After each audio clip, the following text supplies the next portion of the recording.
America, Iran మధ్య జరుగుతున్నటువంటి యుద్ధంలోకి ఇప్పుడు నేరుగా రష్యా వచ్చినట్లుగా అయితే తెలుస్తుంది. రష్యా ఇరాన్‌కి సపోర్ట్‌గా ఏం పంపించిందంటే TU-214 PU కమాండ్ ఎయిర్ క్రాఫ్ట్‌ను పంపించినట్లుగా అయితే ఇప్పుడు ఫ్లైట్ కమాండ్‌కి సంబంధించినటువంటి వివరాలన్నీ బయటకొచ్చాయి. సో, ఇప్పుడు రష్యా దీని గురించి స్పందించకపోయినా మొదటి నుంచి కూడా రష్యా ఇరాన్ వెనుక ఉంది. కాకపోతే ఇప్పుడు నేరుగా తన యొక్క ఆయుధాలని అంటే నేనే పంపించాను చెప్పాల్సిన అవసరం లేదు. అది నా వస్తువని తెలుసు.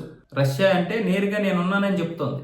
అంటే ఇప్పుడున్నటువంటి పరిస్థితుల్లో అమెరికా ఏమంటుంది? నన్నే వాళ్ళు టార్గెట్ పెట్టారు. అంటే ట్రంప్ ఏమంటున్నాడు? తన సోషల్ మీడియా ట్రూత్‌లో కూడా ఇదే విషయాన్ని చెప్తున్నాడు. మీడియాకి అదే విషయాన్ని చెప్తున్నాడు.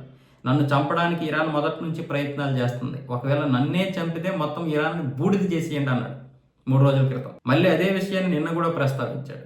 ప్రతిసారి బూడిద చేసేయండి, బూడిద చేసేయండి. నన్ను చంపడానికి హిట్ లిస్ట్‌లో మొదటి పేరు నా పేరు పెట్టారు అంటే అక్కడ అమెరికన్ల యొక్క సైన్యాన్ని మానసికంగా సిద్ధం చేస్తున్నాడు. అలాగే బ్లాక్‌మెయిల్ చేస్తున్నాడు. ఎమోషనల్ బ్లాక్‌మెయిల్ కూడా చేస్తున్నాడు. మీ నాయకుడిని మీరు చంపేస్తే ఊరుకుంటారా అన్న విధంగా. ఆ విధంగా చేస్తున్నటువంటి దానివల్ల ఏమవుద్దంటే ఈ యుద్ధము సరైనటువంటిదే.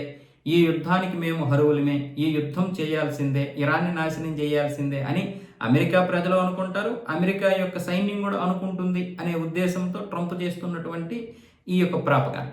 అంటే యుద్ధం అనేది తప్పదు. కానీ యుద్ధానికి తన యొక్క వ్యక్తిగతాన్ని ముడిపెట్టేశాడు. అందుకే ఇప్పుడు ఉద్రిక్తత పరిస్థితులు విపరీతంగా పెరిగిపోయాయి కాబట్టి ఇలాంటి విషయంలో అటు ఉక్రెయిన్‌తో పోరాడుతూనే రష్యా కూడా తన యొక్క సహకారాన్ని ఇరాన్‌కి మొదటి నుండి ఇచ్చింది. ఇరాన్ ఇప్పటి వరకు పోరాడగలుగుతోంది అమెరికాతో అంటే రష్యా సహకారం అన్ని విధాలుగా ఉంది. కేవలం టెక్నాలజీని పంచుకోవడమో లేకపోతే దానికి సంబంధించినటువంటి ఎక్కడెక్కడ ఏవేవి ఏ స్థావరాల దగ్గర ఉన్నాయి చెప్పడం మాత్రమే కాదు. తన అధునాతనమైనటువంటి ఆయుధాలను కూడా 3, 4 షిప్పుల ద్వారా పంపించింది ఇరాన్‌కి. ఎలా పంపించాలో, ఏం చేయాలో, ఎక్కడి నుంచి ఆయుధాలు చేరుకోవాలో అన్ని ఐఆర్జీసీ చేతికైతే చాలా చేరాయి రష్యాకి చెందినవి. ఇది నిర్భయంగా చెప్పుకోవాల్సినటువంటిదే.